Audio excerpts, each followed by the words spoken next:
Buenas noches, amigos. El Cantar de Ciego, el mítico Cantar de Ciego, el hombre que traía las noticias de remotos mundos olvidados a las aldeas españolas. Algo de nosotros debe permanecer en esa melodía ancestral española, porque algo sentimos, ¿verdad?, al escuchar, quizá, quién sabe, al último ciego que contaba los truculentos sucesos del mundo.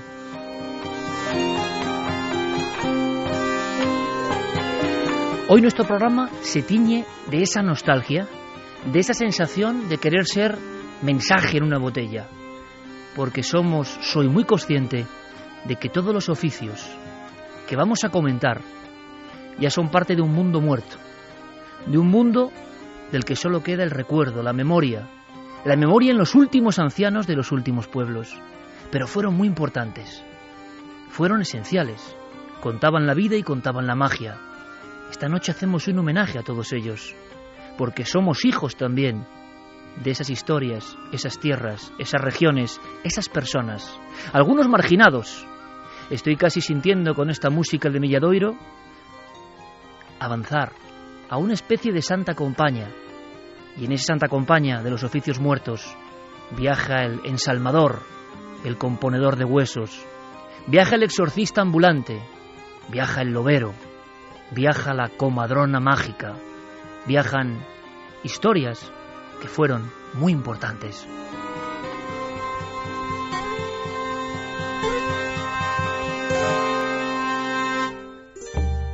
Porque ha pasado mucho tiempo y sin embargo lo desconocemos prácticamente todo. ¿Cómo que exorcistas ambulantes? ¿Cómo que loberos? ¿Cómo que comadronas, espantatormentas o nuberus? ¿Cómo es posible que hayamos borrado de la faz de la tierra y de nuestra mente todo lo que estas personas hacían? ¿Eran amigos de Dios? ¿Amigos del diablo? ¿Amigos de ambos mundos? El Cantar de Ciego quizás sea el último ejemplo, la última vibración, por eso empezamos con ella. Ante el Cantar de Ciego se reunía el pueblo, y en viñetas, tocadas con maestría con aquellos bastones, se iban contando sucesos a veces exagerados, a veces incluso minimizados por el horror y la fuerza, pero eran la última voz popular, la última voz del pueblo, y muchas veces estas voces, estos personajes, tenían cierto poder, el poder que confiere estar totalmente pegado a la madre naturaleza. Muchos de estos oficios eran encarnados por personas que no vivían con el común de los mortales. También la historia de estos oficios es una historia de libertad hasta las últimas consecuencias. Así que, amigos, esta noche hacemos todos una labor, lo siento así, un viejo mensaje en una botella que se convierte en un mensaje en lo digital, quizá un mensaje eterno. Me gusta creer que hacemos un recordatorio para siempre para estos amigos, también enemigos que los hay, de los oficiantes del misterio, los oficios mágicos españoles, un dossier de Milenio 3, pero seguro que habrá otras cosas.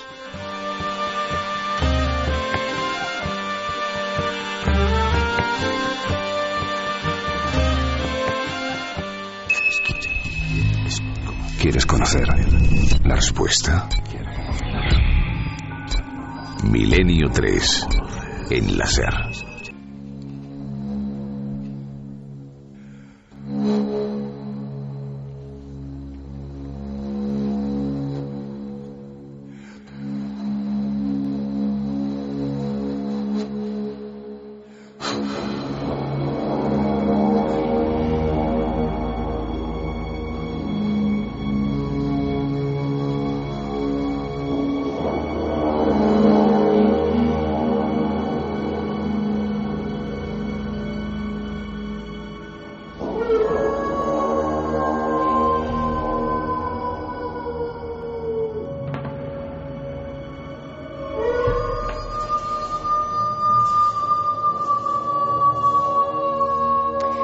A la 1:41 minutos en esta noche, en Milenio 3, en la cadena SER, escuchamos el ancestral, decíamos, sonido del lobo.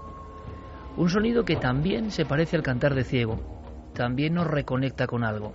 También, aunque parezca lejano y ajeno, resulta que ese sonido, esa especie de letanía nocturna, ha compartido con nosotros generaciones y generaciones. Por tanto, ¿cómo no vamos a sentir cierto escalofrío Ahora que estamos acostumbrados a todo, ahora que tenemos películas en 3 dimensiones, todo tipo de artificios, y sin embargo el sencillo, el desnudo aullido del lobo sigue provocando una vieja sensación, una sensación que es hija de los siglos.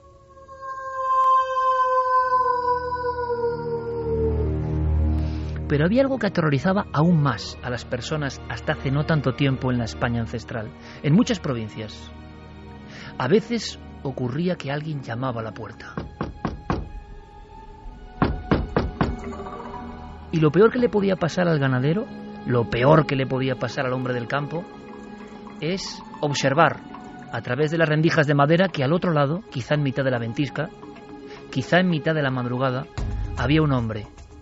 Habitualmente un hombre con aspecto rudo, con aspecto fiero.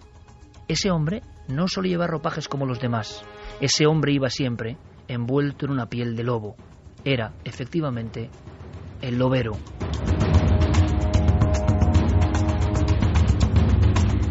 Pocos ya hoy saben del lobero. Su estirpe, su recuerdo ha desaparecido como borrado por el tiempo. Y sin embargo el lobero es una de las figuras españolas que más miedo ha causado en las aldeas del norte y el sur, entre los montes asturianos y las cordilleras de la Sierra Morena.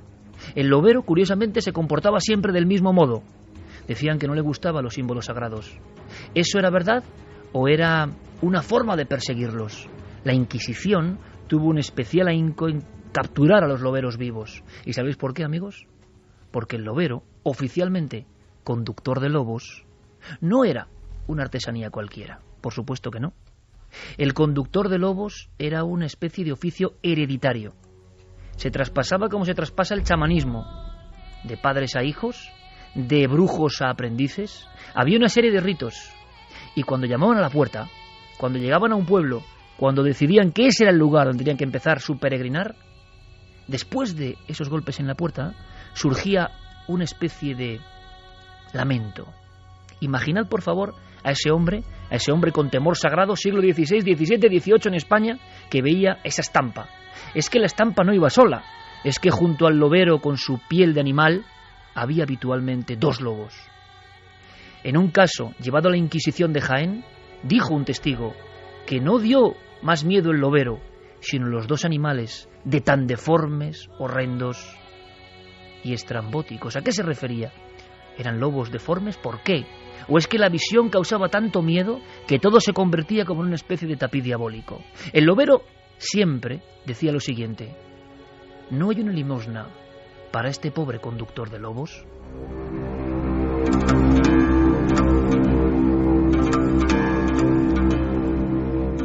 ¿Qué significaba? Ese era su oficio.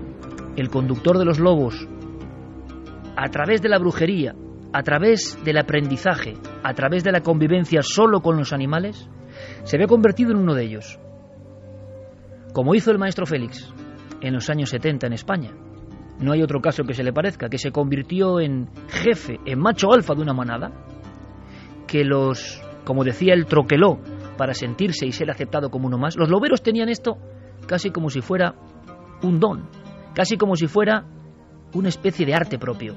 Pero ese arte propio tenía muchos ensalmos, muchos ritos. Evidentemente, cualquiera no podía ser lobero. Se contaba en los pueblos de Jaén cómo muchos lo habían intentado, y por no ser brujos, hechiceros, ni conocer el arte de los lobos, habían aparecido tiempo después sus huesos en los barrancos, devorados por las alimañas.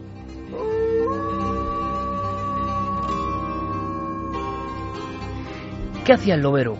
Loberos legendarios como José Elvira, el lobero de Castejón, el lobero de Pajares, provincia de Cuenca, se convirtieron en seres míticos. Tan es así que otros pícaros, mendigos, intentaron durante generaciones causar el terror, ser un poco mafiosos de la España del 17 y del 18, haciéndose pasar casi por inmortales loberos de Castejón. Algunos dejaban el pabellón tan alto con sus demostraciones que otros seguían esa senda, intentando impresionar al pueblo. Pero ¿para qué quería una limosna? ¿Y qué era esa limosna? ¿Era una oveja, o una cabra, o una caballería?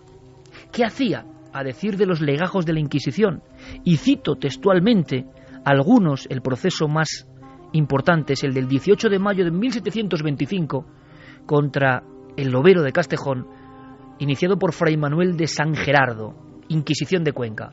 Resulta que este hombre cogía la oveja. A veces dicen, la mataba con sus propias manos, sus propios dientes. Acto seguido, con un cuchillo de aspecto del pedernal, un cuchillo, y es curioso y no será casual, de un aspecto tosco y primitivo, partía en 8 trozos, ante los asustados testigos que habían cedido su oveja, esa carne. Se iba a una loma concreta, y esto es lo impresionante, tras decir ciertas palabras en lengua desconocida y una serie de silbidos y de gestos, después de hacerlo, 8 lobos. 8 lobos aparecían en diferentes direcciones, como si fuesen hipnotizados por el poder del lobero.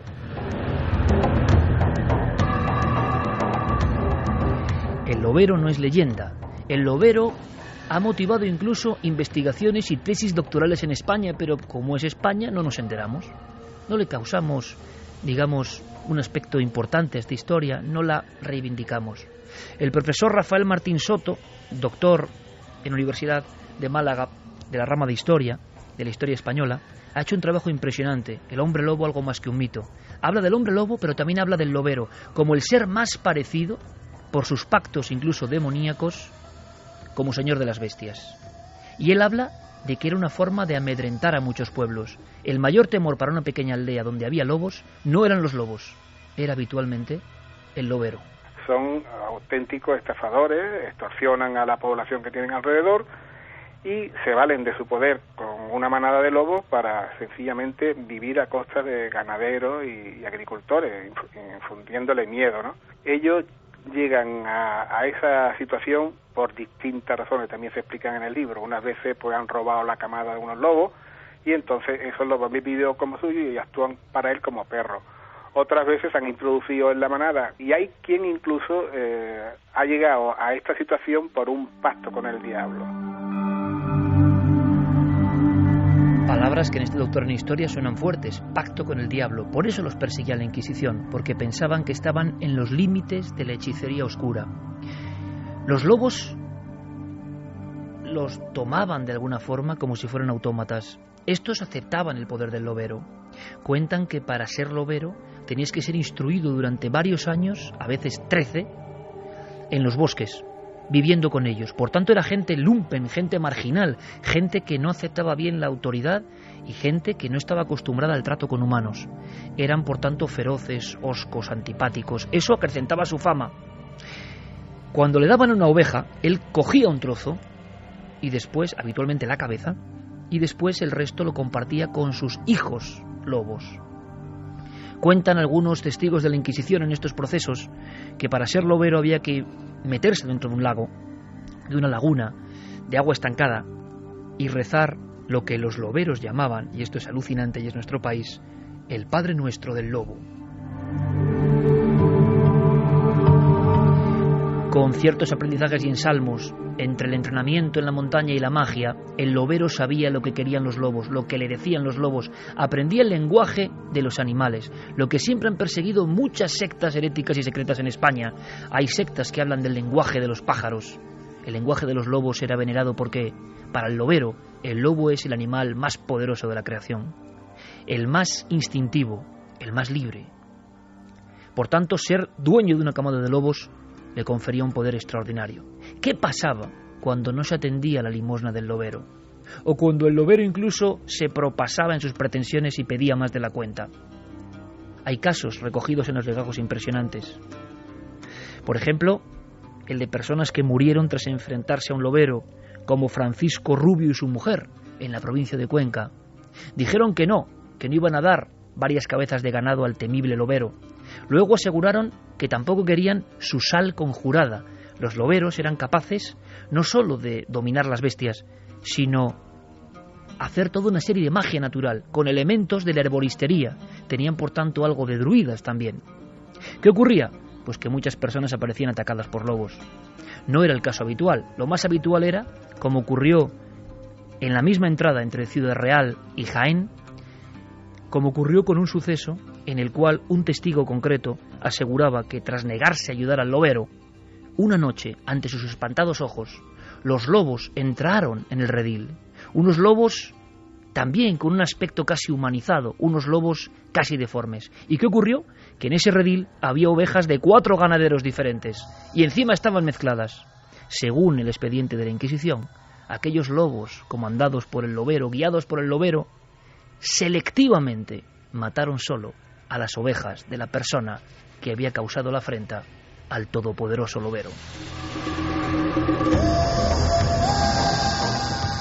Pactos con el maligno, como suena, pactos concretos, maldiciones. Hemos escuchado hablar de maldición del hombre lobo, historias que se siguen creyendo casi hasta hoy. El profesor Martín Soto nos cuenta algo más. Muchas de las historias de hombres lobo en personajes como Roma Santa, el buhonero gallego, están íntimamente relacionadas con el oficio y la forma de vivir de los loberos. El temor al lobero era porque nadie sabía dónde acababa el hombre y dónde se había transformado la bestia. Esas maldiciones, esos ensalmos, sí que han sobrevivido. Los loberos ya no existen desde el siglo XIX. Pero este tipo de cosas, todavía, como nos cuenta Martín Soto, sobreviven. Se decía que si tú eres el 7º hijo de una familia en la que los 6 primeros hermanos eran niños también, eran varones, el 7º va a ser hombre lobo. Esto es triste, pero esta creencia ha llegado a nuestro siglo, y ahí también en el libro se refiere de que en Argentina, claro, esto daba lugar a abandonos de niños, a matanza, a matar al niño objetivo porque va a ser una ruina, que esto, y entonces el presidente de Argentina tuvo que tomar la decisión de decidir que todos los 7º hijos varones serían apadrinados por el presidente de la República. O sea que con esto te digo hasta qué punto es verdad la fuerza de las creencias y hasta dónde ha llegado hasta nuestros días. Por último, para terminar con el lobero, parece que una gota de su sangre en determinada noche, que tiene que ver, quién sabe, si con códigos que han quedado para las películas, como la luna llena, se hacía una especie de pacto, según la Iglesia, diabólico, y eso les convirtió en prácticamente personas especialmente seguidas por la Inquisición. Muchos loberos terminaron en la horca. Es el final para este oficio un poco de tinieblas. Lobero nos ha quedado como cazador de lobos, que vuelven a estar de actualidad, porque el lobo ha vuelto a España causando gran polémica. Muchas personas a favor, otros atemorizados, en fin, el mito atávico de lo que significa el lobo. Pero a partir de hoy estoy seguro que si escuchéis la palabra lobero, no veréis a un simple cazador de lobos. Veréis a un hombre marginal, que por algún motivo que se nos escapa, por cierta conciencia de maldición, o quién sabe si por pacto para aprender el lenguaje de los animales, se convierte en uno de ellos. Es capaz de llevarlos, para bien y para mal, a su deseo. Terminamos con el oficio de los loberos, porque hay otros más que os van a sorprender, con una historia que nos trae el naturalista Marcos Barba, que siguió el proceso y muerte quizá de uno de los últimos loberos españoles. En la comarca de la Garrocha era tal el terror que había logrado infundir que terminó en el cadalso. Salía con una manada de lobos y bueno, los crió él. El problema principal surgió con una persona llamada John Arilari, un zapatero que se negó a arreglarle sus zapatos. Lo amenazó pues que lo mandaría a atravesar por uno de sus lobos.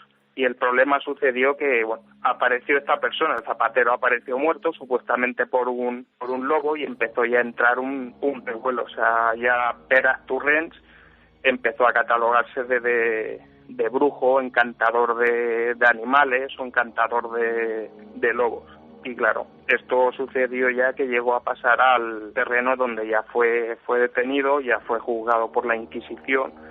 Acabó en 1619, el 7 de noviembre, en San Feliu de Palleros, muerto en la horca.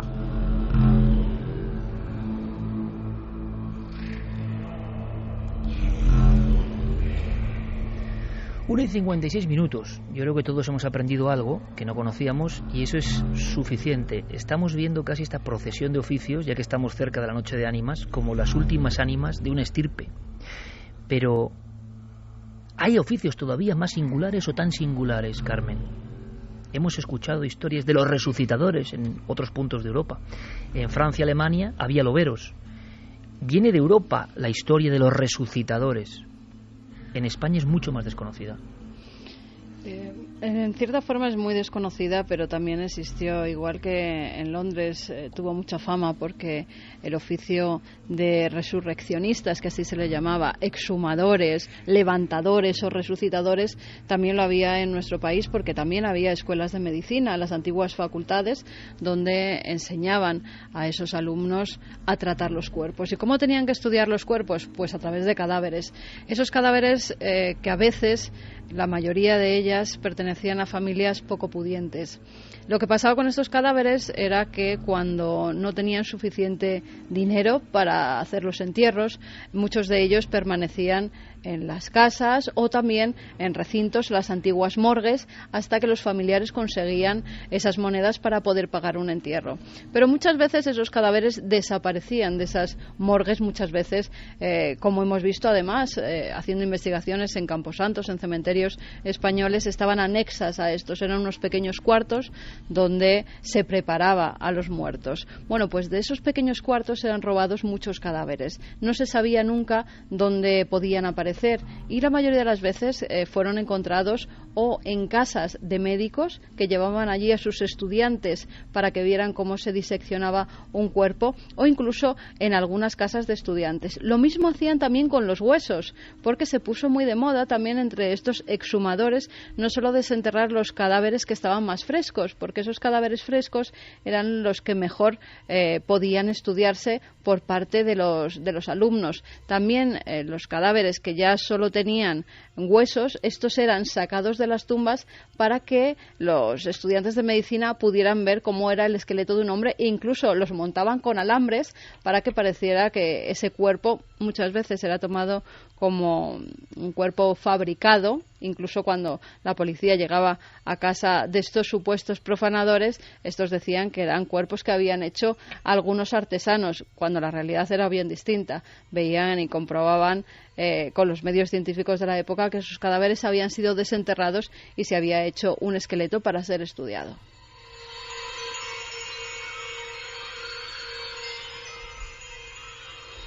Todo empezó, Iker, como sabemos, porque cuando había pena de muerte, los cuerpos de estos asesinados, porque eran la mayoría muertos en la horca, por ejemplo, en Londres, esos cuerpos eran dados a la ciencia directamente.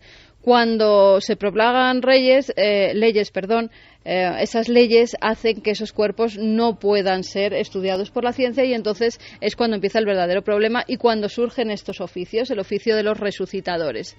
Es entonces cuando hay un verdadero temor. Incluso las familias en España se hacía, en todo momento el difunto tenía que estar acompañado por alguien de la familia. ¿Por qué? Porque había ocurrido que en algunas ocasiones en los velatorios, mientras la familia atendía a las personas que se acercaban hasta allí, pues para dar sus señas de cariño hacia el difunto, en algunas ocasiones el cadáver había sido robado. Esos desenterradores ya no se conformaban simplemente con ir hasta los camposantos para exhumar el cuerpo reciente del difunto, sino que iban a los velatorios.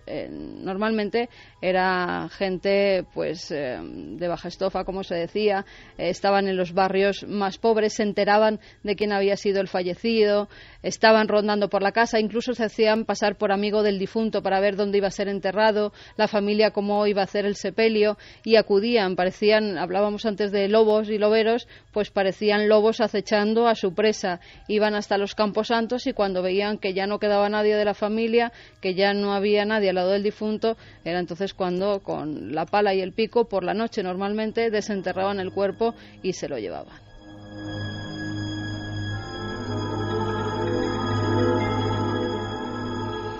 Surge un nuevo oficio aparte de los resurreccionistas, que es el de los vigilantes de cementerios. Hasta entonces, hasta ese robo de cadáveres, no había existido una persona que vigilara los camposantos. Es entonces cuando, y lo vemos si hacemos un recorrido por los cementerios de media Europa, que había todo tipo de jaulas, por ejemplo, que se ponían encima de las tumbas. En España lo que se hicieron fueron, las familias más pudientes, muchos mausoleos, esas especies de capillas que eran cerradas con 4 llaves, con candados, incluso algunos ponían sus propios vigilantes y era una familia muy adinerada para que ese cadáver no pudiera ser profanado. Y los vigilantes del cementerio, aparte de hacer otras labores, lo que hacían también era por la noche dar vueltas a través de las tumbas, sobre todo de los recién enterrados, para que esos exhumadores, para que esos ladrones de cadáveres no pudieran llevarse al difunto.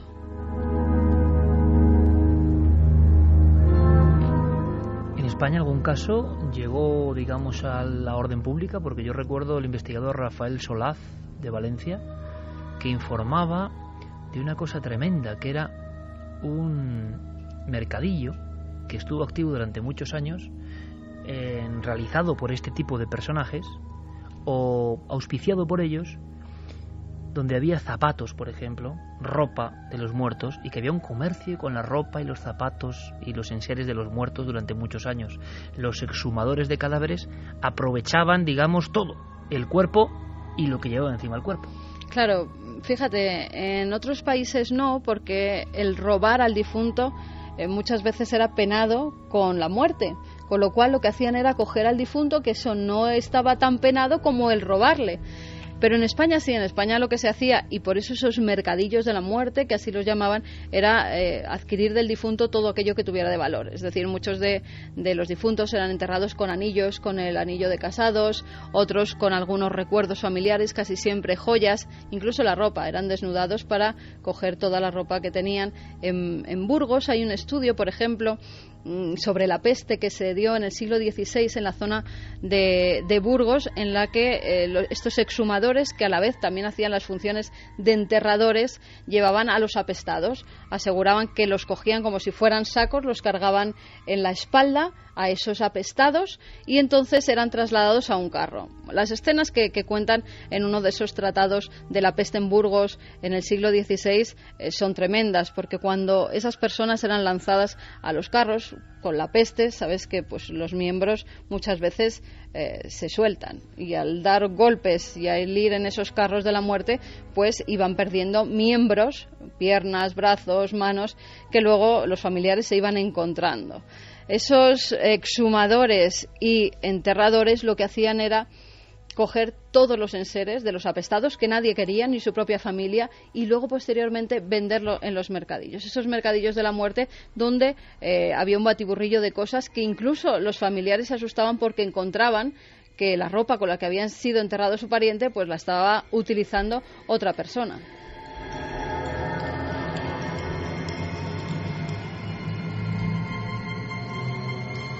Podríamos viajar casi de la muerte al nacimiento. Sería un buen viaje y, por supuesto, animamos a que realicéis vuestras preguntas, vuestras cuestiones, vuestros pareceres. Si alguno de vosotros recuerda, quién sabe si a los abuelos, escuchar hablar de estas cosas, ¿no? Porque algunos de estos oficios han sido transversales, han atravesado las capas del tiempo y han llegado en la memoria, ¿no?, de los ancianos. Han llegado vivos. Ese temor a los cementerios. Todavía hay algunos cementerios españoles con ciertas verjas que no son adorno, sino que son casi efecto jaula, ¿no? Porque hubo un tiempo de auténtico temor a estos merodeadores. Además, fíjate, este año, justamente en el 2014, se ha puesto entre comillas muy de moda lo que hacían con los cadáveres de las personas que muchos donaban para la ciencia. En Madrid, en la Universidad Complutense, vimos esas tremendas imágenes de cadáveres apilados. Y es que pasa una cosa hoy en día, documentándonos sobre los resurreccionistas, hemos visto que hoy en día lo que sobran son cadáveres. Es tanta la demanda que hay para donar el cuerpo que ya las universidades no quieren esos cadáveres. Por eso la Universidad Complutense tenía apilados cientos de cadáveres que pues utilizaban también a algunos médicos que han sido incluso imputados, porque los cadáveres que se donan a la ciencia tienen un límite de 5 años. A los 5 años se supone que ya han estado tan utilizados para ser pues diseccionados por los alumnos, que tienen que ser enterrados o incinerados. En este caso había cadáveres de hace muchos más años y se estaban acumulando porque debido a la crisis la gente prefiere donar su cuerpo a la ciencia que los familiares se gasten un dineral en los entierros, y las universidades están diciendo que ya no pueden aceptar un cadáver más. 2:06. Ahora iremos con algo más luminoso, me imagino, o no, porque claro, en el nacimiento, aunque sea dar a luz, también pasan algunas cosas que nos van a llamar muchísimo la atención. hablando de estos cuerpos donados a la ciencia, yo siempre recuerdo algo que me hizo pasar muchísimas pesadillas, y es cuando mi tío Joaquín me contó, de estudiante en Zaragoza, eso, digo, es que claro, hay cosas que se quedan. Estábamos hablando antes con unos buenos amigos en la redacción, estas son cosas que no hace falta mucho más, claro, un impacto. Mi tío me contaba cómo un día, en Zaragoza, en la Facultad de Medicina, por algún motivo, quedándose casi solo en las estancias, digamos, de la morgue o donde se estudiaba la anatomía, pues tuvo la ocurrencia de observar una especie de piscinas muy estrechas, muy profundas, yo no sé si seguirán allí, y donde estaban unos cuerpos que desde arriba se veían a bastante profundidad, como observando desde el otro mundo. Eran cuerpos que venían de la Guerra Civil Española, cuerpos sin nombre. Nadie sabía nada de ellos. Tenían costuras, estaban llenos de costuras por las múltiples operaciones y múltiples lecciones que su cuerpo había soportado. Y dice mi tío que el rostro de uno de ellos, el rostro con el pelo como desmadejado y casi como si estuviera viviendo de repente a través de ese agua, le impresionó. Sobre todo porque a través del formol y de las sustancias, ese cuerpo, imaginaoslo flotando allá abajo entre los azulejos blancos de la facultad y a solas prácticamente, ese cuerpo era un cuerpo verde, era un cuerpo absolutamente verdoso. Y decía mi tío, me lo contaba una noche, recuerdo perfectamente, el impacto, la sensación, la subjetividad, de acuerdo, pero yo estudiante de medicina en Zaragoza, que por el motivo que uno va casi como una película, de casualidad en casualidad, acaba ahí, fueron apenas unos segundos, pero la potencia psíquica de esto se te queda. Y es que ese cuerpo, muy abajo, muy profundo, en ese formol, ¿quién sería ese hombre? ¿Qué historia tendría ese hombre? Lleno de costuras, no solo era todo verdoso, sino que desde abajo en la piscina él creyó ver la mueca que tenía de su muerte por disparos que eran evidentes, era como de una sonrisa al final de esa piscina.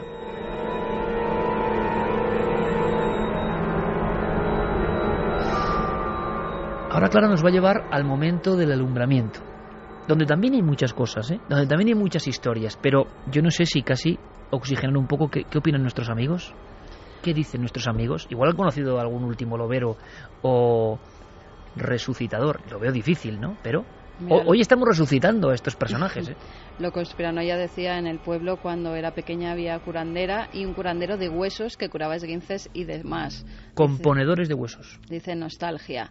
Aitzi, increíble, me parece horroroso robar a un difunto y encima vender la ropa y enseres. Estamos locos de remate. Nan, usar las ropas de un cadáver tiene que ser impactante, no podría dormir tranquila por las noches. Óscar Utrilla dice incluso negocios con los muertos, todo por dinero sin respeto a los fallecidos o a los familiares. Qué lástima de especie. Iago Fernández, fantástico reportaje sobre el trasfondo mágico de la España antigua, idónea invitación para adentrarse en las madrugadas de otoño. Álvaro Martínez, en la mitología nórdica, Fenrir es un lobo monstruoso y legendario con grandes poderes e imposible de controlar por los dioses. Joan, rituales del pasado que sin duda aún se practicarán en secreto en algún lugar recóndito de nuestro país. Tony San, yo antes vivía en un barrio que se llamaba Vallovín, Valle de Lobos. Bueno, es que la toponimia de algunos pueblos de España, en estas comarcas donde se ajusticiaron los últimos loberos, está el Pratdip, están las zonas de los perros alobados, perros vampiros, hay toda una serie de mitos que quién sabe si habrán nacido de la influencia enorme de estos hombres que dominaban los lobos. El nacimiento, nuestra llegada a este mundo, valle de lágrimas para algunos, valle prodigioso para otros, pero que desde luego todos sabemos que es un momento clave en la existencia. Hay dos momentos claves, lo decía Fernando Jiménez del Oso. Todo ser humano llega a la existencia con dos certezas, quizás sean las dos únicas certezas, que un día nació y que otro morirá. Bueno, pues en ambos, como hemos visto, aparecen estos oficios diferentes. Clara, has indagado esta semana profundamente en viejos legajos sobre el momento del nacimiento.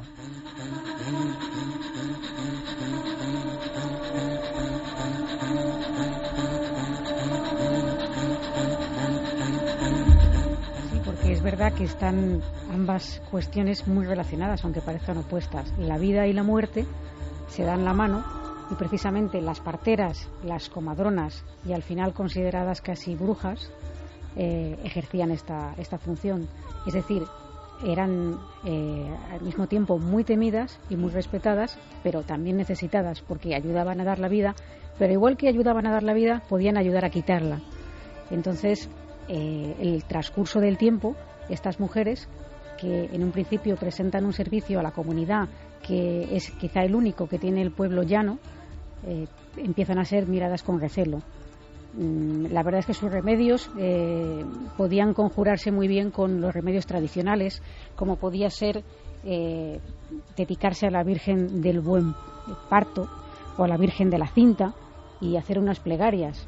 Eso sería lo normal, pero ellas... Sería la magia casi aceptada, ¿no? Aceptada. Pero ellas además combatían la posibilidad de que un parto saliera mal mediante talismanes que los hacían con ciertos minerales y que lo metían en las llamadas bolsitas de parto. Estas bolsitas de parto. Sí. Estas bolsitas contenían esas piedras, algunas hierbas o incluso conjuros escritos, sortilegios, que el poder de la palabra todos sabemos que era muy importante, ¿no? No solamente la palabra escrita, sino que esos conjuros se recitaban durante el parto o previo al parto, y algunas de las cosas decían, por ejemplo, el conjuro era: niño, sal fuera en nombre de Cristo.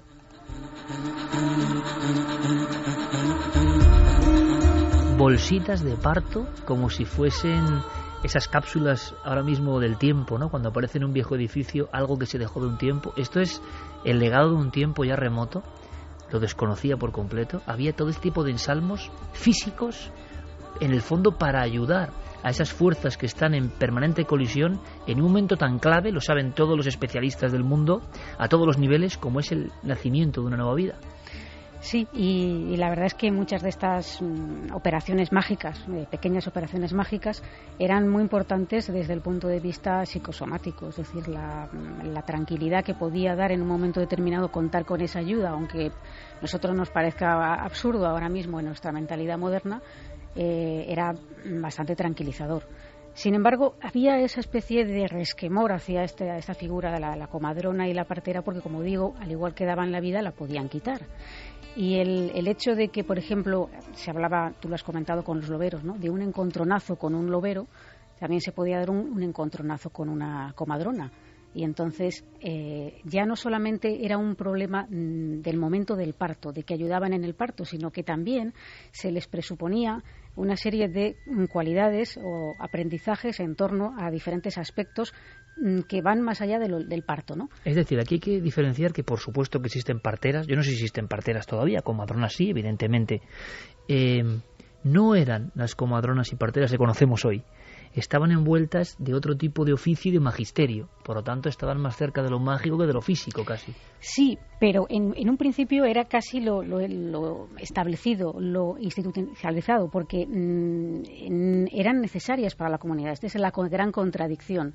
La Inquisición, por ejemplo, se cebó en la persecución de las mujeres en concreto, y dentro de las mujeres en el sector de las parteras, comadronas, etcétera, al considerarlas que tenían un poder excesivo en la comunidad y a ellos les estaba restando poder. De hecho, la comadrona, una vez que el niño nacía, si el niño presentaba alguna anomalía que pudiera acabar con su vida en un momento determinado por llegar muy grave a un estado muy grave, tenía la facultad de bautizar al niño para que se quitara el pecado original, que se creía fervientemente en él, y en caso de que muriera, antes de que se le pudiera bautizar un sacerdote, este niño no fuera al infierno, quedara vagando en el limbo, ¿no?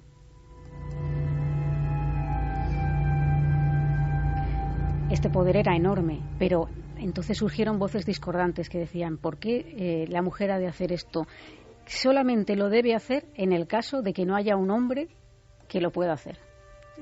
Ahí había esa contradicción, las necesitaban, pero al mismo tiempo temían que su poder fuera demasiado grande, porque además tenían la facultad de interferir, según creían, en, por ejemplo, las cuestiones de la fertilidad de la mujer, que por supuesto siempre se acusaba a la mujer de que la culpa era de ella, en la impotencia del varón, que también se acusaba a la mujer, es decir, la impotencia era causada por la bruja, por la comadrona, o sea, era toda una extensión. Antes que el hombre, pues por supuesto la bruja, y si no, la mujer.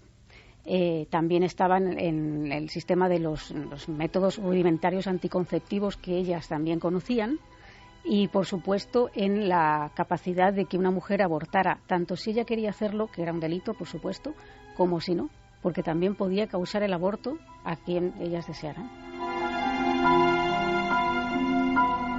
Estamos, por tanto, dibujando un personaje que nada tiene que ver con lo que conocemos ahora, porque ahora precisamente las nuevas formas, no sé cuál es el término, porque me puedo equivocar, las doulas, todas estas personas que ayudan, digamos, a ese momento que ahora, sin ningún sentido de sacralidad y sin ningún sentido mágico, en mi opinión, por desgracia, porque nada más mágico es la llegada de una vida nueva a este mundo, pero como nos hemos despojado de todo eso, pues se quedan en, bueno, figuras, con todo mi respeto, pero que apoyan, que instruyen o que luego continúan un tiempo con el niño, incluso durante algunas semanas o meses. Sí, para ayudarte a saber cómo duermen. Hay rituales incluso en cuanto a la lactancia, que pues muchas veces no era la propia madre quien daba de mamar al niño, sino que era una persona que se contrataba ex profeso, y que para que tuviera leche abundante se utilizaba también un ritual. Se colgaba una piedra, porque la atracción de la magia era como que lo similar atrae a lo similar. La leche es blanca, pues ahí había que colocar una piedra blanca de mármol o de pizarra que tuviera la forma de una avellana, y que debía ir colgada del cuello a la altura del pecho, precisamente para estar en contacto y favorecer el flujo de la leche. 2:18, esto es Milenio 3 y es una pequeña lección compartida, no porque nosotros seamos maestros de nada, sino porque creo que estamos acumulando conocimiento, una lección compartida de antropología y etnografía. Estas mujeres estaban en el tránsito. Todos los especialistas que hablan, por ejemplo, hasta de fenómenos de la conciencia y la consciencia, como el gran Stanislav Grof, creen, este profesor científico de la antigua Unión Soviética y que se va a California y nace con él toda la extensión del conocimiento del cerebro desconocido, hablan de que en el parto, sería otro tema, hemos dedicado algún programa entero, ¿no?, a ese momento, ocurren muchas cosas, se graban nuestros miedos más profundos. Para algunos filósofos hay un camino heroico, un camino que ahora tiene otras connotaciones y que a veces incluso se entorpece o varía, pero el camino heroico de la salida por la vulva de la madre es un camino lleno de dificultades, que para algunos ya genera ciertas informaciones que serán vitales en nuestra vida. Es decir, en esos minutos del túnel, otro túnel que no es el de la muerte, sino el de la vida, pasan muchas cosas muy importantes. Quizá en el tiempo antiguo, aunque ahora sea todo mucho más seguro, mucho más eficaz, tengamos muchos más medios, en el tiempo antiguo sí que había, quizá, una especie de cuidado muy especial con cada signo, con cada elemento. No nos imaginamos a uno filmando, no nos imaginamos incluso la banalidad, nos imaginamos el estar asistiendo al momento absolutamente esencial en la vida de una persona. Todo tiene un significado, nada es porque sí. Y esos personajes, quizá los he olvidado de esta historia, Clara, esas comadronas, parteras, brujas, hechiceras, eran fundamentales. Llega un momento en que su poder empieza a desaparecer. Yo tengo que decirlo, porque por fortuna nuestra hija Alma tiene muchos regalos de siglos antiguos, de talismanes y amuletos que además nos han regalado amigos y personas que saben de esto. Hay toda una serie de talismanes, incluso esos con cascabeles que suenan, y que no eran un objeto por bonito, es que tenían toda una serie de ensalmos. Desde la Edad Media había personas que dedicaban su vida a proteger ese momento. Sí, de hecho, fíjate, hay un caso de una partera que ejercía en el siglo XV en Barcelona, que se llamaba Sansa de Comins, que esta mujer fue acusada, pues era muy famosa en su época, pero empezó a ser mal vista. Y ella utilizaba un ritual, o sea, aparte del tema del parto y demás, para proteger a los niños una vez que habían nacido. Y esto consistía en preparar una mesa, poner el mantel, poner pan, vino y agua y un espejo, para que las brujas que se acercaran a hacer mal a ese niño se entretuvieran mirándose al espejo y comiendo y no tuvieran tiempo de hacer mal el mal.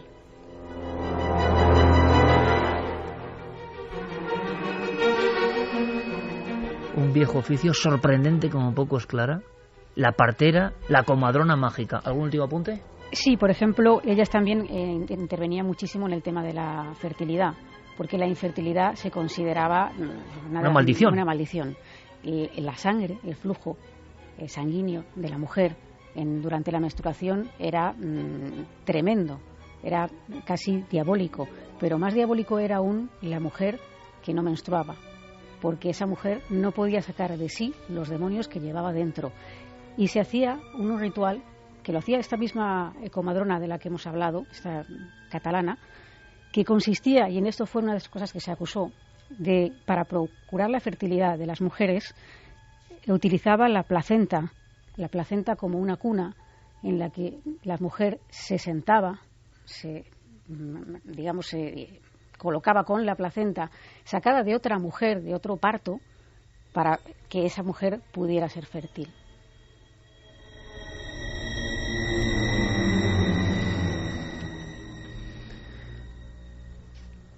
Yo estoy poniendo ahora la cara que pongo en el programa muchas veces porque es que es verdad que es sorprendente. Y yo no conocía este episodio de la España mágica en ese momento tan crucial. Tenía que estar tan resguardado y había tantos peligros, ¿no? El momento en el que el ser humano es más vulnerable. Pero fíjate, Clara, y esto puede ser una añadidura, pero no deja de ser interesante, que me encanta conocer ese aspecto que yo no conocía de las parteras y sus ensalmos. Las bolsitas de parto. ¿Alguien las habrá visto alguna vez? ¿Son demasiado antiguas? ¿Ha quedado algo de eso en la tradición? No sé. La forma quizá de obsequiar, ¿no? Sí, han quedado cosas, por ejemplo, se hacía con las llamadas bolsitas de parto. En Italia, por ejemplo, se ponía siempre como una cosa roja, una especie de cuerno rojo para que no ahogaran al niño, y eso era colgado de las cunas. El llevar siempre algo rojo en los carritos de los bebés, en las cunas, era para que ese niño no tuviera males de ojo. Pero también había bolsitas del parto donde a veces se ponían esos ensalmos de los que ha hablado Clara, y un trocito del cordón umbilical del niño. Eso hacía que se protegiera a ese bebé durante toda la infancia, y después tenía que ser enterrado. La bolsita era enterrada para que ese cordón umbilical y esa oración pudieran dar vida, si se podía, a un árbol, a una flor, y entonces el niño nunca enfermaría. Qué curioso, ¿no? El cordón umbilical, que ahora se guarda para proteger, y en el caso de que haya enfermedades, ese cordón umbilical puede ser vital. Exacto. Era un poco eso, pero a la antigua. Recuerdo a Pablo Villarrubia en un viaje por el Altai. Llegó hasta una choza y entonces una mujer le dijo que su abuela había sido la más importante chamana de esa región del Altai, que no es cualquier región, porque es la región donde nace el chamanismo, cosa mayúscula. Bueno, y había unos trajes envueltos, llenos, como si fuera una especie de... Era un aspecto como de erizo o de trompetas minúsculas que salían de un traje completo. La chamana mayor, digamos, la que estaba facultada para conectar con el más allá y hacer pista de luz para que precisamente esos niños fuesen alumbrados, iba componiendo con cada nacimiento, me parece increíble, ¿no?, un cordón umbilical que le daba ese aspecto un tanto impresionante, ¿no? Allí guardaban el traje. En el fondo, las parteras son las primeras mujeres que alejan el mal de la criatura que acaba de llegar al mundo, y de hecho es muy interesante ver cómo en cada región, en cada país, dependiendo de los miedos, de las creencias, estas parteras van actuando.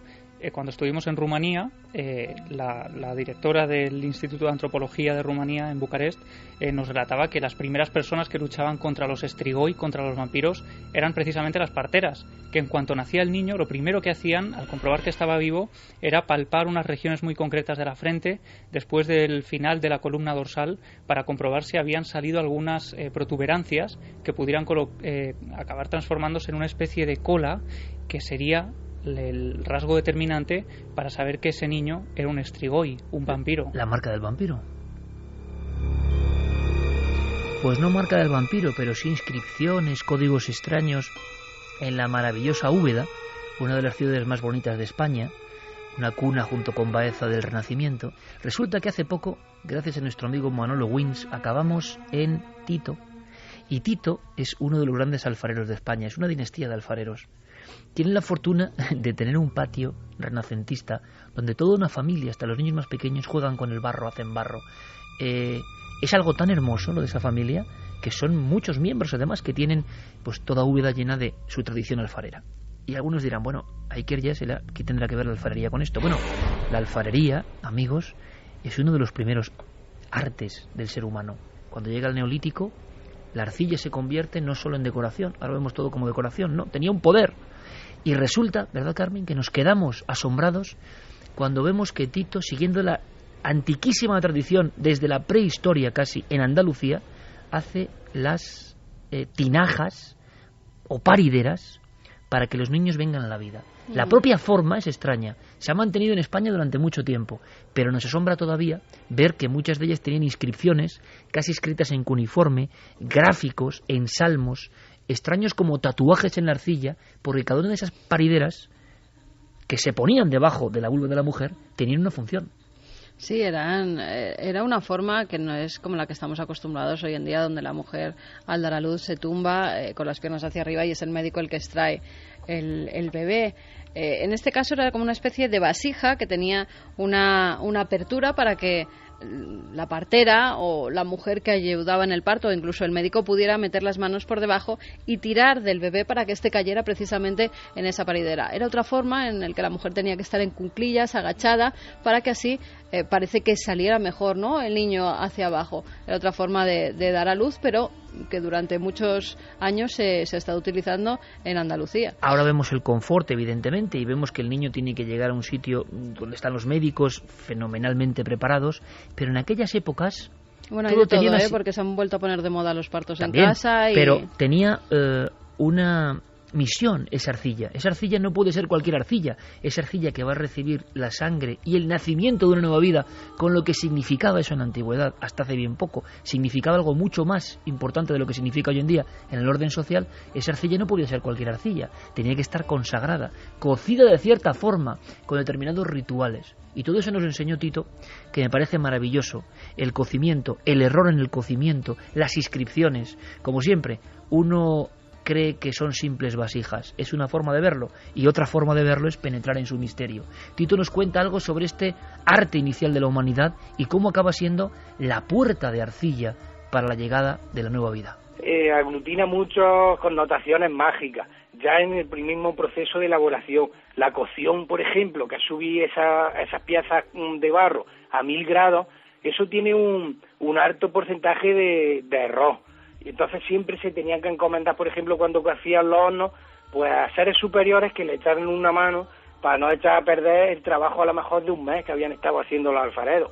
Entonces hay rituales en todas las culturas del planeta. Cuando cierran un horno o cuando lo dan por cocido, hacen un ritual para pedir ayuda, que los gallos a donde ellos no han llegado, que lleguen una ayuda extraterrenal, ¿no? Desde las lápidas, por ejemplo, mortuorias, en las que se suele haber unas inscripciones de un gran poder poético y mágico, a las parideras, por ejemplo, por el contrario, que sería la primera pieza de cerámica con la que el ser humano tenía contacto, ¿no? Porque servía para auxiliar a la mujer en el momento del alumbramiento, para sentarse y en esa posición vertical, pues, que se produzca el alumbramiento. Y tiene mucho poder evocador porque va a haber ya una pieza de cerámica acompañando al ser humano desde el primer momento que sale del vientre de su madre. Mi reflexión poética en mi tesis doctoral sobre las parideras es eso, es una puerta de cerámica a la vida, digamos, fuera del vientre de tu madre, sea una puerta de bienvenida. Los oficios, por tanto, eran apertura de puertas donde estaba lo divino, lo sagrado, lo luminoso, como es la nueva vida, y también, evidentemente, permanentemente a lo largo de los siglos, la sensación de lo demoníaco, lo oscuro, lo retornado espiritualmente, también las pestes, las invasiones de personajes o animales no agraciados ni queridos por el ser humano. Y entonces todos hemos visto la figura del exorcista. Evidentemente se convierte en un arquetipo, sobre todo a raíz de la famosa película de William Friedkin. Siglos antes de ese padre Merrin con su maletín y su sombrero delante de esa habitación de donde surge un chorro de luz, siglos antes, caminando por las aldeas de España y sin ser sacerdotes, resulta que existe este oficio asombroso. Los sacerdotes no, exorcistas ambulantes. Efectivamente, eran exorcistas embaucadores o también conocidos como sacadores de espíritus. Eran personajes que iban vestidos con ropa talar, que iban arrastrando unos carromatos, paseando por diferentes pueblos, simplemente llamando a las puertas para saber si allí vivía un endemoniado.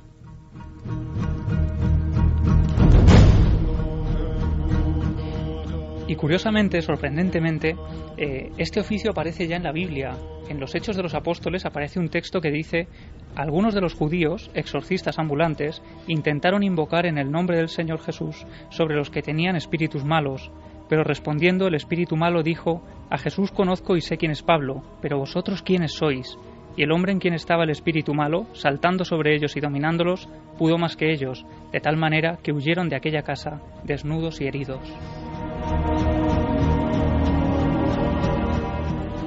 Y es que precisamente en el siglo XVII y XVIII tuvieron esplendor este tipo de oficios, este tipo de personajes que iban por los pueblos haciendo exorcismos. En ocasiones incluso el número de poseídos era tal que tenían que hacer exorcismos colectivos en lugares públicos para solucionar este problema. Muchos de ellos llevaban este libro que tenemos aquí, que es Práctica de conjurar, de Fray Luis de la Concepción, un personaje muy importante en la época precisamente por el tipo de casos que él relataba. Y tengo que decir ahora mismo, a las 2:32, que Javier Pérez Campos se lo saca ahí de la penumbra del final del estudio y ahí está el libro. Aquí está el libro y en él se cuentan cosas tremendas, como un momento en el que Fray Luis de la Concepción está haciendo un exorcismo en una vieja iglesia y antes de empezar a hacerlo, tiene la precaución de decir que si hay algún endemoniado en el lugar, se levante en ese momento. Y cuenta la crónica que en ese preciso instante hasta 200 mujeres empiezan a flotar en el aire y a golpear el techo de la iglesia. Precisamente por eso surgen estos personajes que intentan ayudar a estos endemoniados. Uno de ellos, además de los más buscados por la Inquisición, porque la Inquisición perseguía a este tipo de personajes, era Severino de San Pablo, un hombre que tenía un aspecto siniestro, que iba recorriendo los desérticos parajes de la Sierra Morena con una calavera en la mano. Cuentan las crónicas una calavera de difunto con la que practicaba estos rituales cuando llegaba a los pueblos, y de hecho lo primero que hacía era solicitar pues que le trajeran a esos endemoniados para practicar los exorcismos. Otro de los personajes importantes que llevan a cabo estos rituales es Fray Marcelo de Nebrija, porque hay que decir que algunos de ellos eran frailes, eran clérigos que practicaban todo esto, ¿no? Y él dice que además tenía un método muy particular para saber si una persona estaba endemoniada. Lo que hacía era llevarla a un rincón, ponía una vela frente a ella, le tapaba la boca y la nariz y le decía que apagara esa llama. Si la persona era capaz de apagar la llama sin utilizar el aire, era un signo inequívoco de que la persona estaba endemoniada.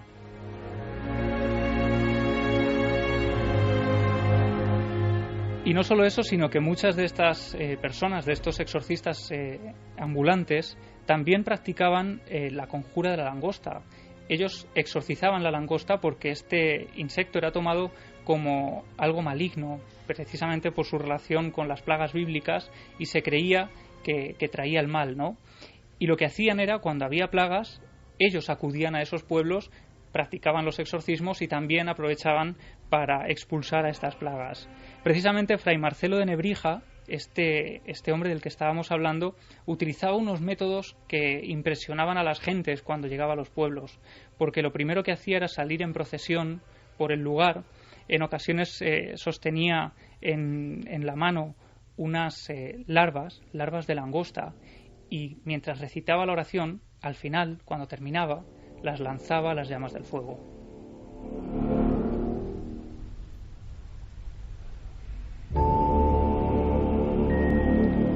Y en este caso la Inquisición llegó a juzgarlo, lo apresó, y no solo eso, sino que multaron con 6 reales a todos los vecinos del pueblo por dar pábulo a este personaje.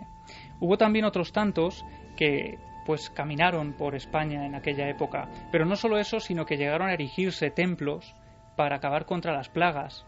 Uno de ellos es en Puerto Llano, precisamente en el año 1618, en los documentos que aparecen sobre la construcción de ese monasterio, dice que una de las razones por las que se erige es: en el término de esta villa hay mucha langosta, la cual es imposible de expulsar con fuerzas o manos, y se ha visto que lo que más ha importado han sido los conjuros de frailes y personas eclesiásticas. Nos quedamos con la imagen del exorcista buhonero, porque el buhonero sería un oficio un oficio repudiado, pero un oficio importante en España, donde no había casi comunicaciones, excepto en las grandes capitales. Es verdad que los buhoneros tienen mala fama porque hay muchos criminales buhoneros que aprovechan la libertad de movimiento, como el caso de Roma Santa, que se creía volver lobo. Los buhoneros no tienen buena prensa, y entonces ya me imagino que un exorcista que además va con un carro, con sus ensalmos, con sus productos o ungüentos por los caminos, tenía que ser una de esas imágenes que no sé hasta cuándo sobrevivieron en la España ancestral. Finales del siglo XVIII aproximadamente, según nos comentaba nuestro compañero Tomás Hijo, y además hubo un momento importante, y es que la propia Iglesia tuvo que empezar a aceptar este tipo de actuaciones. De hecho, en unos documentos también firmados por un notario de la Inquisición en Villanueva de los Infantes se escribe un ensayo contra la langosta, donde se explica cómo exorcizarla y cómo acabar con ella. Y no solo eso, sino que incluso se hicieron exámenes para saber quiénes eran verdaderos exorcistas ambulantes y quiénes eran embaucadores que actuaban incluso a veces en el nombre del diablo. Esto sigue siendo alucinante, porque si nos sorprendíamos todos en pleno siglo XXI cuando, en este caso fue Rouco, que eligió a nuevos exorcistas, y la imagen dio la vuelta a España y creo que al mundo, todos nos quedamos como diciendo, bueno, si esto parecía una historia del medievo. Eso no es así, porque la Iglesia siempre ha contado con exorcistas, pero el nombramiento de 7, ante la cantidad de fenómenos que se venían produciendo en los últimos años, y la imaginería, el poder que tenía esa imagen, hizo reabrir cuestiones. Examen para exorcistas. Se habló en la prensa convencional de cómo es un examen para exorcistas, cómo demuestra un exorcista que tiene facultades o valor. Bueno, lo alucinante es que el profesor de la Universidad de Salamanca, nuestro gran amigo Tomás Hijo, que ha seguido las peripecias de estos personajes, que en las zonas de la Alberca, en las zonas de las Urdes, bien que lo sabía y bien que las recorrieron, con unos cánticos extraños para llamar la atención y tener a los poseídos, entre comillas, delante y hacer sus ensalmos, resulta que había exámenes, que hubo exámenes en la España antigua de exorcistas para tener una especie de licencia, lo que es la vida y la burocracia, para tener licencia para poder ser exorcista, vamos a decirlo, confirmado, o para ser directamente encarcelado, metido en calabozos por impostor. Ese examen, el exorcista que lo hacía, que imagino que sería viva voz, tenía que ser tremendo, ¿no? Nos lo cuenta Tomás Hijo. Había muchos de estos ensalmadores que tenían licencia eclesiástica para ejercer, ¿no? Y de hecho en muchas provincias y muchas zonas existían auténticos tribunales de examen donde había arzobispos, había clérigos, había abades, incluso había inquisidores que se dedicaban a examinar a estos tipos, ¿no? En primer lugar, para tratar de descubrir si eran farsantes, ¿no? Tenían que demostrar que su poder era real. Se les pedía que curaran a un perro rabioso o que agarraran tizones ardiendo con las manos. Y en segundo lugar, trataban de asegurarse de que estos tipos realmente obtenían sus poderes de Dios y no del diablo, ¿no? Con lo cual, pues bueno, había un auténtico sistema, digamos, sanitario, de socorro social, organizado por estos tipos, que pese a lo que muchos pudiéramos pensar ahora mismo, pues estaban totalmente permitidos y legitimados por la Iglesia, ¿no?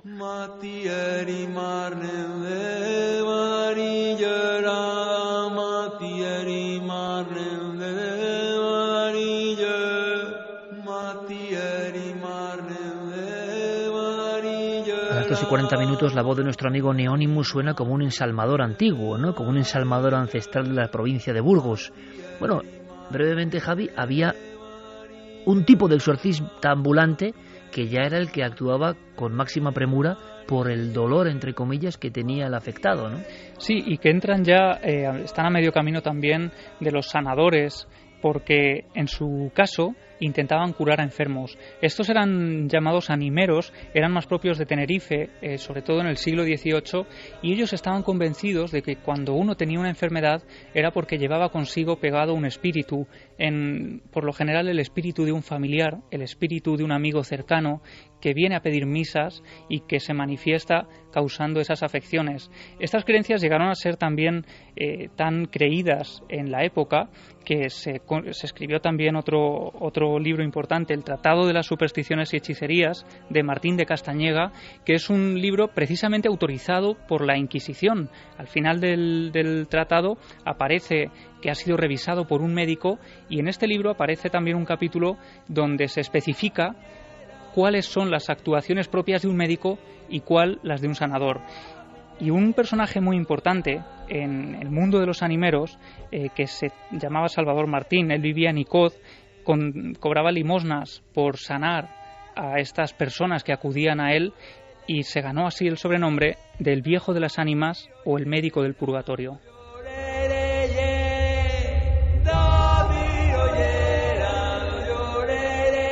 Estos alaridos de Neonimus, esta música tan especial, la podemos visualizar perfectamente en un hombre que se sube a un torreón e intenta conjurar la tormenta, intenta detener las fuerzas de la naturaleza. Yo siempre pienso lo mismo.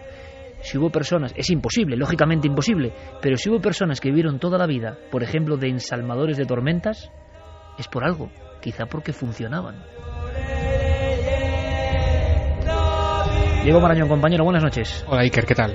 El último punto en este tour tan especial de oficios perdidos para siempre en España es el de estos conjuradores, ensalmadores, espantatormentas. ¿Cómo podríamos entender un poco este mundo que sobrevivió hasta hace bien poco y cuyo recuerdo en algunos sitios se mantiene vivo? Sí, yo creo que se entiende fácilmente si nos damos cuenta que la existencia de este gremio, por así llamarlo, es el resultado de la propia naturaleza y la situación de nuestro país en un contexto determinado. Hay que recordar que por mucho que ahora, como tú decías al principio, en este mundo virtual nos parezca tan lejano, hasta hace unos años, hasta la década de 1960 prácticamente, la agricultura y el mundo rural fueron el motor económico de este país, ¿no? Y si a eso unimos las características de nuestro clima, que son muy peculiares, y la orografía, el aspecto físico, ¿no?, de la península, la escasez de médicos también en siglos pasados, sobre todo si tenemos en cuenta esa visión por la que abogamos siempre en Milenio 3 que se tenía del mundo, que era una visión mucho más entroncada con la magia, con lo religioso, con lo sobrenatural. Bueno, todo eso provocó que surgieran esas figuras que mencionabas, esas figuras capaces de obrar el prodigio a cambio de una limosna, de una remuneración. Algunos de ellos decían que eran capaces de propiciar las lluvias y por lo tanto las buenas cosechas, y otros, curiosamente, prometían lo contrario, alejar las nubes y asegurar así que el granizo pues no arruinase lo que habían sembrado. En definitiva, Iker, todos decían poder controlar la lluvia, la nieve, el granizo, las tormentas, los rayos o el viento.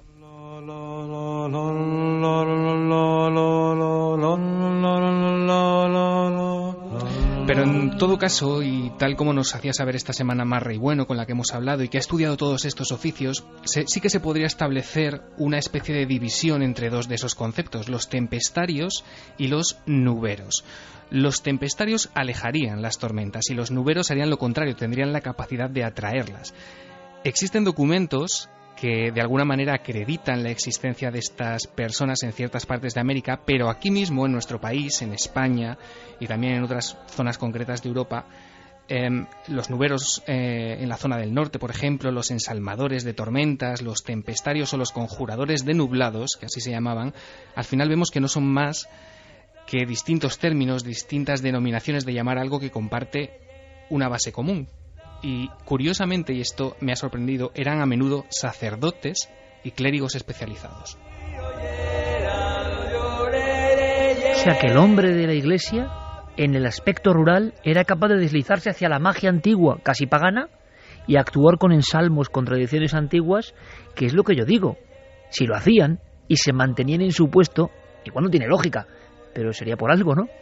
Sí, la verdad que a todos estos profesionales, a todo este gremio que estamos comentando, se les solía contratar para que con sus ensalmos, con sus rezos, con sus conjuros, manipulasen el clima a su voluntad. Esa era, como estamos contando, la forma habitual en la que actuaban. Pero fíjate, esto es muy curioso. En ocasiones, y así lo recogieron en su momento estudiosos como Menéndez Pelayo en la historia de los heterodoxos españoles, parece que los tempestarios se encargaban ellos mismos de procurarse un buen sueldo. ¿Cómo lo hacían? Pues mediante una especie de impuesto o chantaje, como tú prefieras llamarlo, Iker, y esto consistía en que ellos directamente pedían una cantidad de dinero para mantener a raya las tormentas.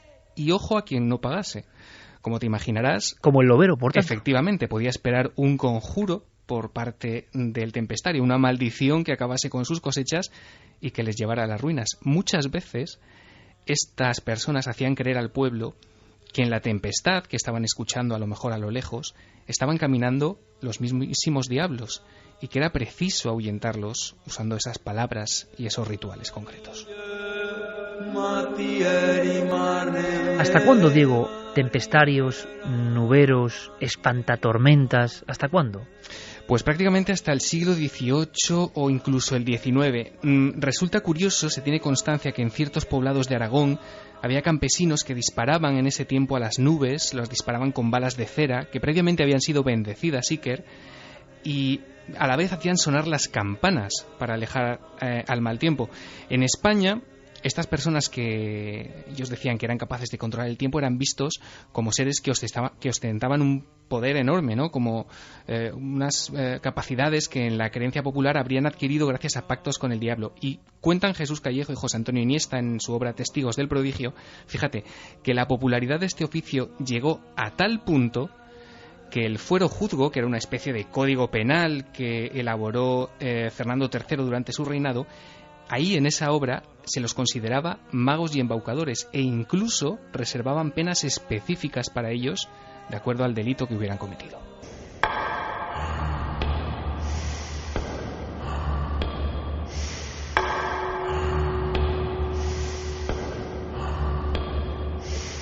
Ensalmadores, espantatormentas, podían dirigir quizá la tormenta hacia otros lados, hacia las tierras del vecino. Extrañas batallas, ¿no? Casi de chamanismo en la España antigua. Precisamente, Diego, luego nos vas a hablar de agua, aunque en otro sentido, ¿no? Eso es, vamos a hablar de alguien que nos ha dejado en las últimas horas y que fue muy importante a nivel científico y de medicina alternativa en los últimos tiempos. Hablaremos de todo ello luego. Agua como algo más, agua con un mensaje. También lo creían los espantatormentas. Y con esta sintonía que nada puede, yo creo que hilar mejor el concepto España ancestral y mágica y música que nuestro compañero Neónimus, Santiago Camacho, compañero, que has estado muy atento, tomando nota, pero sabiendo que queda una lista de créditos, quedan un sinfín de oficios maravillosos, mágicos, extraños.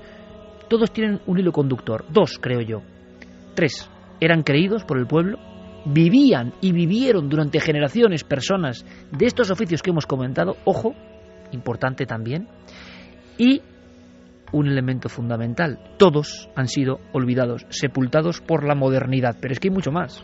Y yo añadiría un cuarto factor, y todos ellos tenían una importancia trascendental en el mundo rural y en las condiciones muy difíciles de la época. Por ejemplo, por citar uno, imagínate en un mundo como era aquel, en una aldea aislada, donde no había médicos, donde no había absolutamente ningún elemento sanitario. Claro, algo que para nosotros es anecdótico, casi como romperse un hueso, nos firman los amigos en las escayolas, lo casi es un elemento pues más que hay que pasar en la vida. En aquel entorno podía suponer quedar tullido para toda la vida. Un hueso mal soldado era una tragedia que podía marcarte de por vida. Y de ahí la importancia, por ejemplo, de los componedores de huesos o los atadores. Atadores. Atadores porque entablillaban con ataduras esos huesos y mediante unas manipulaciones muy expertas conseguían soldar a la perfección, dejarlos casi como ahora hacen los médicos con ayuda de los rayos X, pero simplemente con el tacto, volver a recomponer el hueso roto, inmovilizarlo y que esa persona no quedase coja o no quedase manca de por vida. Componedores de huesos yo creo que deben existir todavía. Quedan en algunos todavía, pueblos de España, sobre ¿no? todo en Galicia. En Galicia quedan componedores de huesos que, aparte de esos, pues se dedican también a todo lo que sería el ámbito de la traumatología popular, por llamarlo de alguna manera. Esguinces, luxaciones, dislocaciones, pues lo arreglan simplemente con la ayuda de sus manos y son muy apreciados. Es un oficio que pasaba de padres a hijos y las nuevas generaciones ya parece que no están tan... Pasaba de padres a hijos, Santi, y sobre todo porque había un don, un supuesto don o aprendizaje que no se aprende en las escuelas ni en la facultad. Pues sí, efectivamente también había otros problemas sanitarios que espantaban mucho más y que aquí sí que entraba directamente la magia, porque un hueso roto es una cosa, pero cuando aparecía la rabia, y la rabia era algo realmente temible, ¿qué se podía hacer? Pues se recurría a los saludadores, y los saludadores tenían una capacidad absolutamente mágica. Curaban la rabia con su aliento o con su saliva, no solamente de los seres humanos, sino también de los animales. Podían escupir literalmente a un infectado de la rabia y lo curaban. Tenían, como otros oficios que hemos visto aquí, tenían que tener diversos señales de nacimiento. También podían ser séptimos hijos de un séptimo hijo, o haber nacido en Viernes Santo, o ser el mayor de 2 hermanos gemelos, o incluso haber nacido con la placenta envolviéndole todavía en el momento del nacimiento. Esas personas, los antiguos saludadores decían que podían enseñarles y que podían transmitirles oficios solamente a ellos, solamente a los que tenían esos signos. Otro elemento muy importante en la vida rural era la campana. La campana era el centro de la vida social, y los fundidores de campanas eran prácticamente alquimistas, era gente que conocía las aleaciones de los metales, que utilizaba la astrología para su oficio. No valía cualquier configuración de planetas para que una campana cantase como tenía que cantar. También grababan los símbolos adecuados en la campana, las cruces, los ensalmos. ¿Para qué? Porque el campanario era un hueco por donde podía penetrar el mal en la iglesia, y ese hueco había que protegerlo con esa campana. Incluso hacían campanas para fines específicos, tan específicos como alejar el tentenublo, el temido granizo. Había campanas de granizo que solamente cuando se veía la nube negra se hacían sonar y parecía que la hacían espantar. Y un oficio que sigue existiendo hoy en muchas zonas de España, cuando una empresa de prospecciones busca el agua, algo vital para todos los agricultores, pues muchas veces no se llama a un geólogo, se llama a un zahorí. Los hay casi en todas las comarcas, con sus varitas de olivo, con sus varillas de cobre, recorren la propiedad. De repente esa varita de olivo parece cobrar vida, empieza a moverse sola, esas varas de cobre se cruzan, y en ese sitio hay que cavar. Y prácticamente siempre brota el agua que da la vida. Precisamente Diego recuperaba un documento del famoso zahorí de Tolosa, que ya no solo buscaba agua, sino que se pasó la vida buscando cementerios olvidados antiguos y tesoros, buscadores de tesoros, gracias siempre a ese don. Y en el mundo rural, aparte del agua, era muy importante conocer el tiempo. Y entre el 1 y el 24 de agosto también todavía quedan pocos, pero hay gente que se va al campo simplemente a observarlo. Son pastores, son agricultores, que en esos 24 días, viendo el comportamiento del cielo, de las nubes, cómo se mueve el aire, si las estrellas brillan mucho o poco, las reacciones de los animales, si los pájaros se comportan de tal o cual manera, o los perros o los gallos, su propio cuerpo, si de repente un día determinado una antigua herida, una articulación les empieza a molestar, son capaces de predecir el tiempo de todo el año. De hecho, hay un precedente absolutamente famoso, que es Mariano Castillo, el fundador del calendario zaragozano, que todavía se sigue vendiendo, que todavía tiene su predicamento en muchas zonas rurales españolas, y que es uno de los cabañuelistas, porque estos métodos de predicción se llaman las cabañuelas, pues más famosos y más reconocidos de España. Es alucinante, las cabañuelas y todos los oficios que ha nombrado casi como en ese crédito final, Santi, porque algunos todavía sobreviven, algunos son los últimos supervivientes de esta España mágica, de esta España en la que todo tenía un sentido, de esta España en la que todo iba un poco más allá de lo material, porque hay un don, una vocación, un conocimiento, una herencia y una conexión con lo trascendente en todo lo que hemos contado. En el fondo, nuestra idea en este dossier casi ha sido empaquetar hora y media de radio para que sea difundida a posteriori, para que gente más joven y en otros países conozcan este tesoro antropológico que hemos tenido, que se comparte en otros países. Ojo, que hay países, sobre todo en la órbita iberoamericana, donde estos oficios llegaron transformados y se unieron con códigos y ritos allende los mares. Pero creo que es una cuestión también de justicia, ¿no? Los oficios españoles absolutamente desconocidos y mágicos. ¿Qué opináis?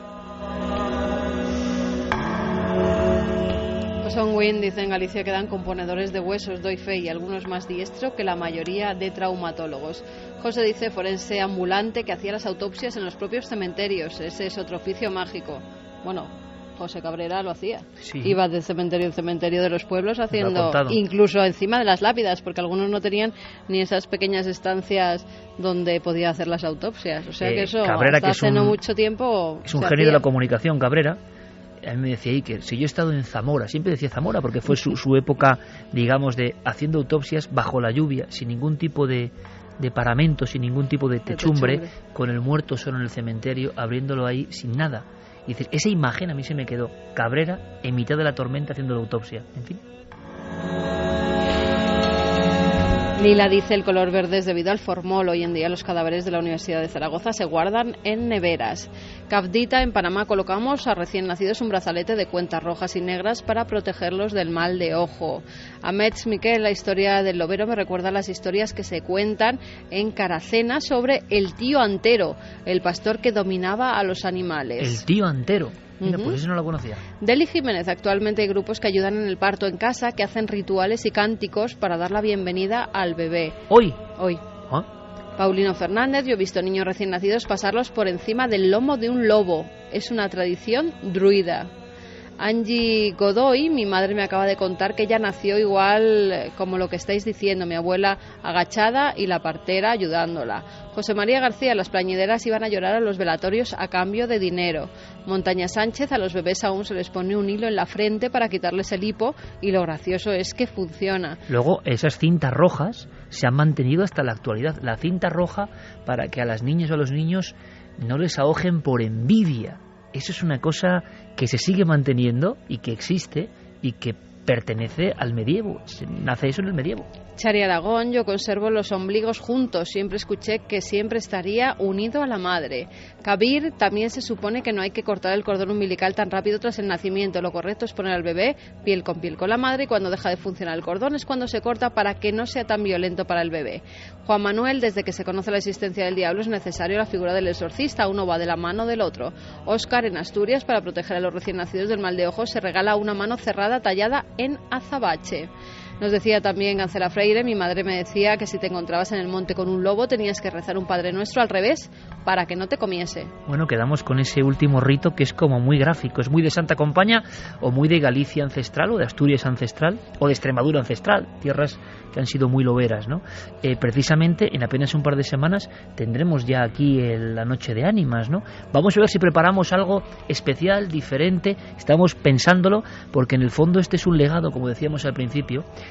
Es una historia que no sale habitualmente en los libros, es más que desaparecerá seguro de los libros, porque este mundo tan materialista, este mundo donde solo importa lo físico, lo ultrafísico, lo que es tangible, lo que se puede tocar, todo esto ya no tiene un sentido. Pero qué importante fueron estos personajes que a veces eran, en algunas aldeas, la única conexión con el mundo exterior.